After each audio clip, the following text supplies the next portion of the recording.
Muito bem, senhoras e senhores, eu recebo ele aqui no estúdio, Bernardo Kisser. Fala, meu velho. Será que essa entrevista vai ser polêmica ou você tá tranquilo? Bom, eu não faço... Se não for fazer polêmica, eu nem acordo.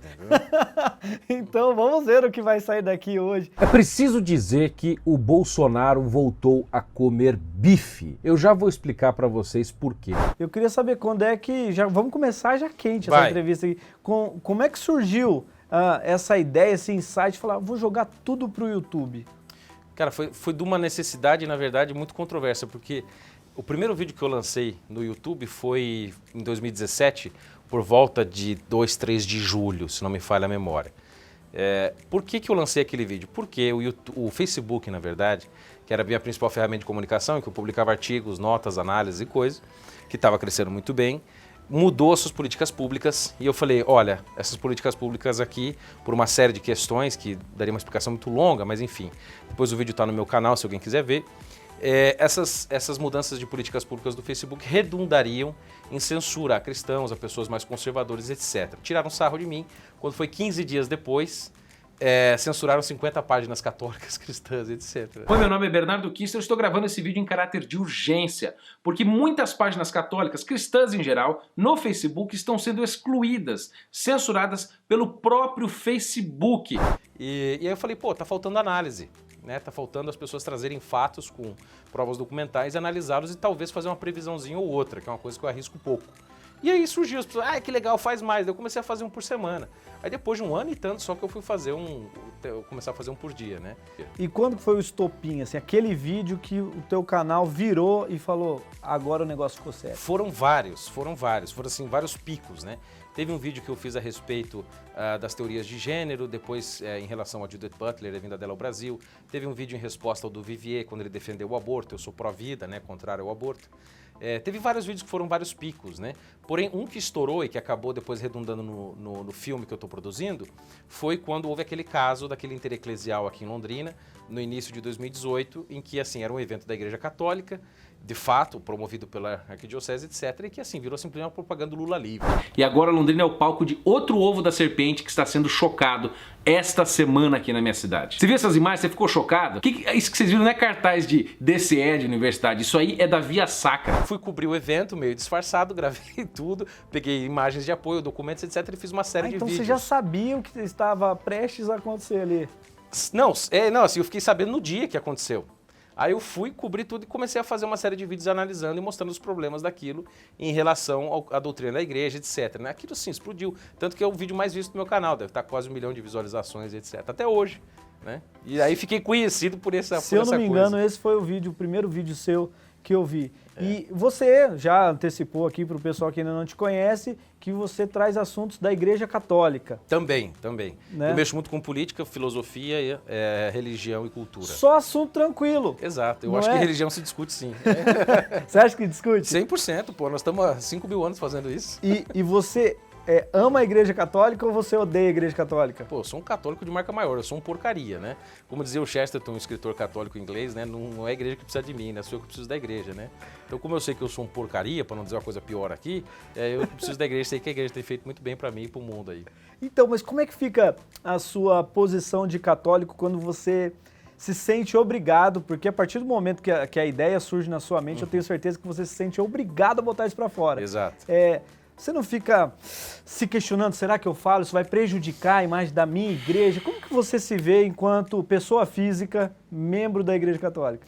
Cara, é muito duro, porque por um lado você tem que ter um certo respeito pela hierarquia, mas por um lado você também tem que pensar que aqueles erros públicos, como aconteceram aqui em Londrina, no Intereclesial, eles foram públicos e fizeram dano extensivo a várias pessoas. Então a correção deve acontecer da mesma maneira, publicamente para várias pessoas. Dentro da igreja você tem 2 tipos de público. Sim. Os fiéis. Isso, os leigos, né? E também os padres, bispos. Exato. E aí tem um terceiro grupo que seria os religiosos, né? Que são leigos, mas não são ordenados sacerdotes, né? Vamos dizer, um carmelita, um franciscano, um dominicano, ele pode não ser padre, ou seja, não pode administrar os sacramentos, mas ele é religioso diferente dos leigos, né? Mas ele é também chamado de leigo, né?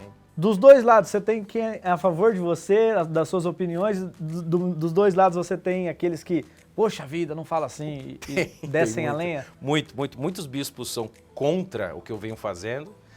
contra o que eu digo, tentaram me calar, até fizeram uma excomunhão falsa, né? Uma vez um bispo de Goytacazes, é público, eu posso dizer, Dom Otacílio, que era o bispo de Goytacazes, disse na Rede Vida, assim, publicamente, este cara que está propagando essas coisas é o excomungado. A gente sabe que o marxista materialista na igreja não dá, né? Tem que ser excomungado. Está havendo uma onda de difamação nesses dias contra os bispos do Brasil, contra a CNBB. Pois então, o bispo de Catanduva, Dom Otacílio, decretou aí a excomunhão de todo mundo que compartilha os meus vídeos, que passa as informações, que critica alguns bispos e algumas atitudes da CNBB, diz que estamos excomungados. Esses são os excomungados, mesmo falando que são católicos, não estão em comunhão com a igreja, não fazem parte da igreja católica. Aí eu desafiei, né, mas um desafio justo, não é para provocar. Falei, olha, se a excomunhão é verdadeira e válida, faça a gentileza de então instaurar um processo canônico justo, eu tenho o direito de me defender, segundo o Código de Direito da Igreja, e aí então a gente vê quem está certo. E obviamente isso nunca aconteceu. O cara sabe tudo da igreja, meu Deus do céu. Eu tomo cuidado, eu sou muito cuidadoso, né? Agora, dentro da igreja católica existem várias frentes e várias opiniões diferentes. Exato. Mas um papa só.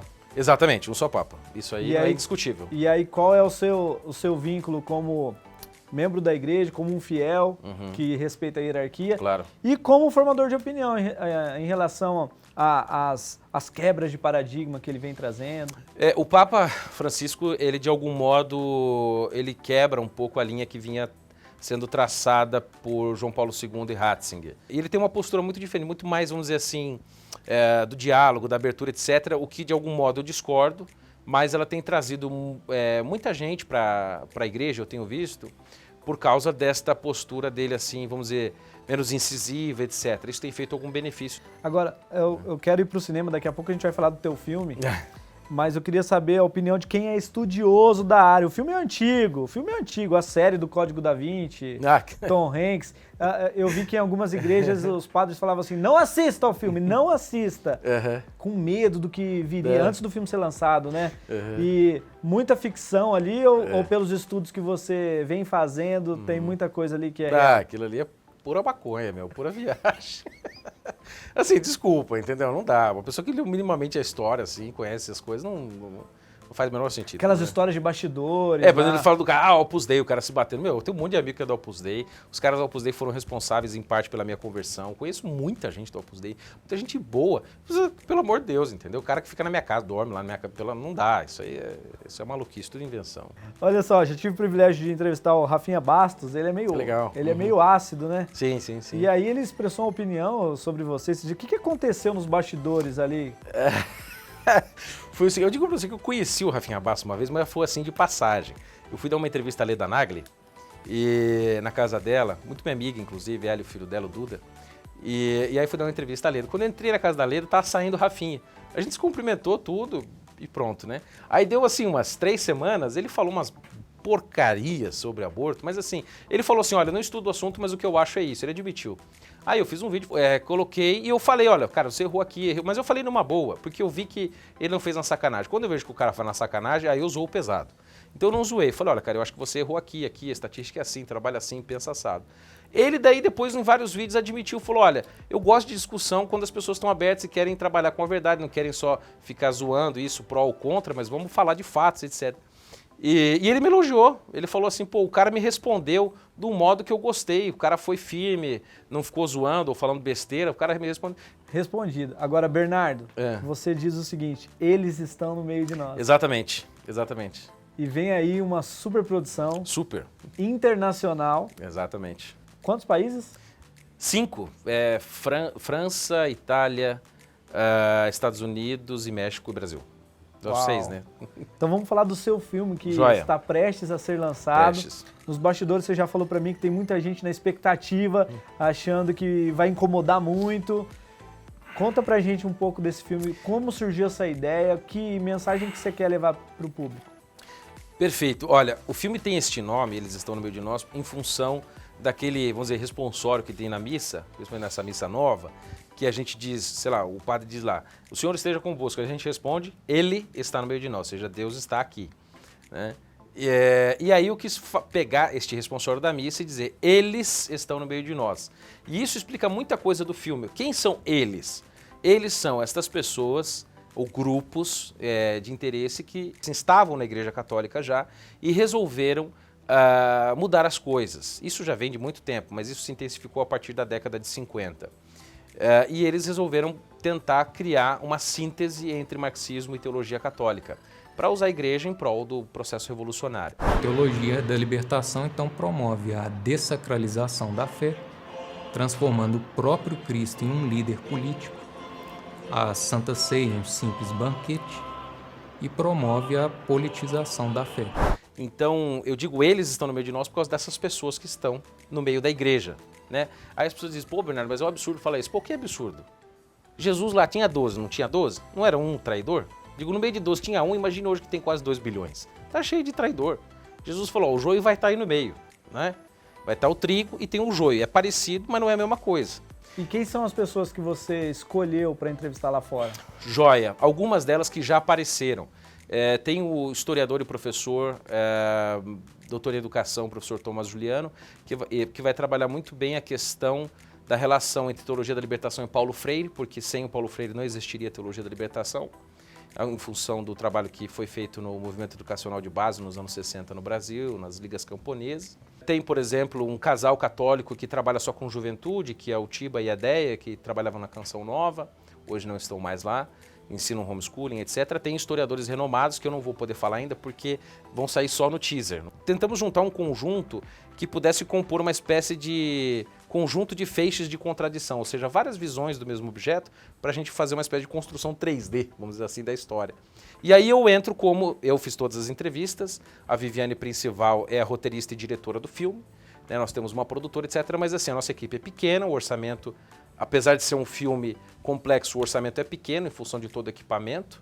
Foi vaquinha online, né? Foi tudo vaquinha online, foi tudo por crowdfunding. A gente tem um site específico, eles estão no meio de nós.com, e lá você pode ainda contribuir com o filme e ter recompensas, né? E é verdade que foi, você estava contando aí nos bastidores, é o maior fundo da história. O maior fundo de filme e crowdfunding da história. Nossa meta era 450 mil, a gente deve estar em torno disso, 450, 470 mil. O último filme desse tipo grande tinha sido o filme sobre a vida do José Bonifácio, que é um dos fundadores do Brasil, tutor de Dom Pedro II, do Mauro Ventura, tinha chegado a 350 mil. O anterior tinha sido o filme do professor Olavo de Carvalho, Jardins das Aflições, tinha sido 300 mil. Nós somos já 470 mil. Uau! Meu Deus, Enfim, vai dar pano pra manga. Vai dar pano pra manga. Vai ser lançado quando, Bernardo?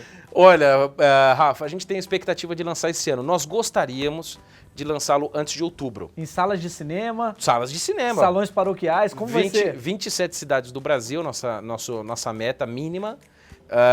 Eu estarei com a Vivi, com a diretora, nas principais cidades. Netflix vai ter já? A gente vai tentar, ou no Now, a gente vai tentar. É difícil, porque é um filme polêmico e a gente sabe que isso causa uma certa dificuldade. Mas depois de um tempo, uns 6, 7 meses, a gente quer liberar free no YouTube. E aí depois nós vamos vender um produto que vai ser as entrevistas completas com os quase 20 entrevistados. Você acha que os membros da Igreja Católica vão ser divulgadores do seu filme? Ou Sem dúvida. Vão dizer, não assista? Então, aí, eis o problema. Você vai mexer com a fé de alguém? Com certeza, vou questionar a fé das pessoas. Mas a pergunta é, a fé em quê? A fé a palavra fé vem do latim fides, que quer dizer a mesma palavra de fidelidade ou confiança. Ou seja, confiança em quê? Não, é confiança em quem? Nosso Senhor. Aí você tem que ver o que Nosso Senhor ensinou, o que ele veio fazer aqui, e aí nós vamos abordar quem são os inimigos, ou enfim, os opositores, e quem ajuda e quem atrapalha. Então nós vamos falar sobre isso. Todo padre ou bispo que fala assim, não assistam os vídeos desse gordinho católico e tal. Batata, vai todo mundo assistir. Então assim, se vocês quiserem de fato me prejudicar, eu já dou a dica aqui, entendeu? Não fale. Olha só, a gente não tem como a gente bater um papo e eu não falar rapidamente de política. Claro. E olha só, eu não quero defender partido nenhum, não quero falar mal de partido nenhum. Cara, vamos falar da comunicação desse governo? O que você tá achando da forma de se comunicar do presidente, da sua equipe? Cara, a forma de comunicação do presidente em si sempre foi um negócio controverso. Mas é inegável, quer você goste, quer você não, quer você seja um Bolsonaro, um Lula livre, Partido Novo, isentão, qualquer coisa, centrão, não importa. Você tem que reconhecer... Tem nome pra todos? Tem, não, é um negócio, né? É o que eu chamo da direita outfit, né? Fica só procurando etiqueta. E o pessoal desesperado, é comunista, é não sei o que e tal. Eu tenho um profundo desprezo por esse tipo de coisa, ficar só apontando e não explicar nada. Então, assim, é inegável que o cara chegou onde chegou por causa desse jeito heterodoxo de se comunicar. Né? Vai que eu te dou outra, entendeu? Sabe, o que eu vou fazer? A política antes vinha com aquele estilão todo pomposo, falso, isso é um grande ponto, sempre montado. Então assim, você via que existia uma diferença muito grande nos políticos, você veja, por exemplo, políticos como Collor falando todo pomposo, o Michel impostado. Temer tinha tudo entendeu? pronto ali, você via que às vezes padrão. ele dava uns chilique e ele mudava a voz, né? Então assim, as pessoas não caem mais nesse tipo de insinceridade ou de máscara. Agora, acho sim que tem falhas sérias no governo. Por exemplo, a tratativa naquele negócio do corte da educação, era 30%, depois a gente descobriu que era 3%. Aquilo foi um erro de comunicação monumental. Um negócio assim, você não pode fazer uma coisa desse sentido. Uma balbúrdia que causou, quebrando o prédio. Exatamente, manifestação, o pessoal quebrando o pau, depois para entender que era 3%. E que muita gente aí não admite. Então, assim, a Universidade de Londrina, inclusive, foi 1%, sei lá quanto que cortou, né? Então, assim, a comunicação precisa ser muito melhor feita, isso é de fato.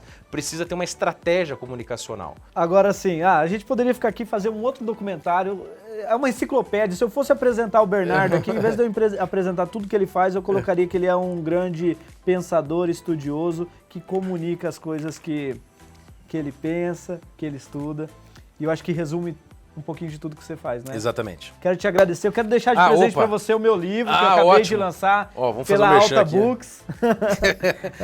Comunicação inteligente. Tudo nasce na comunicação. Concordo. E o tempo todo a gente se comunica, mas o que acontece é que muitas vezes as pessoas não se comunicam de uma maneira inteligente. Exato. E aí, para encerrar, a gente tem programa de TV. Certo. Programa de TV. É o quadro dentro do quadro. Pensa rápido. Um filme. Interestelar. É mesmo? Cara.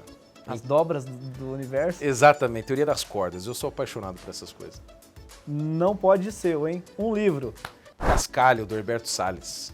Uma viagem. Que eu fiz ao Japão. Caramba, o que você foi fazer lá? Fui turismo, conhecer. Incrível, outubro do ano passado. Uma comida. Ceviche. Um grande momento. Olha, essa é tipo poesia.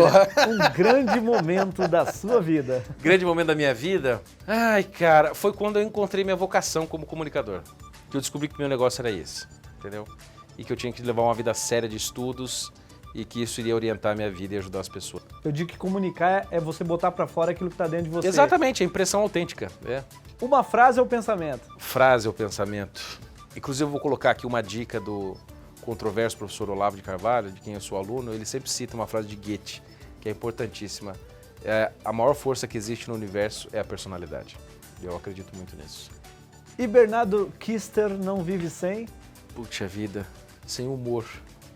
É mesmo? É verdade, cara. É inevitável. Todo gordinho é bem humorado, né?